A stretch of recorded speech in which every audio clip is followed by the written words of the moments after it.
এইবিলাক মানে কি হৈছে? মানে কি জানা, আমাৰ কি হৈছে? সৰু এজনী ছোৱালী আছে, ছোৱালী মানে এটা শিঙি মাছ আছে, শিঙি মাছ এটা তাইক কৈছে যে বৰশী মাৰো দিয়া।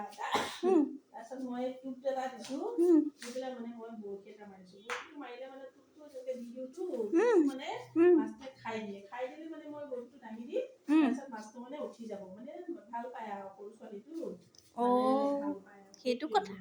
অলপ মানে জমিছে আৰু আমি প্ৰেক্টিস কৰি আছো পজিটিভলি বাটাকে যে ভাগে যে মানে আমি হলো মানে গাঁৱৰ জেগাত এইবিলাক নকৰাতো এতিয়া বিশেষ ইমান নাজানো যদিও মানে অলপ ট্ৰাই কৰিছো আৰু মানে নাজানো কি হয় মাছটো উঠাব পৰা নাই, চেষ্টা কৰি আছো মানে সৰহকে আছিলে। এইটো মানে তোমালোকৰ পুখুৰী? হয় হয়। তাৰপিছত সৰহকে আছিলে, তাৰপিছত মানে সৰহকে থকাৰ কাৰণে মানে অলপ মানে তেনেকে বনোৱা হয় আৰু আজি এহেতে তাৰপিছত বনোৱা হয় মানে বনাই মাছটো কমি গ'ল আৰু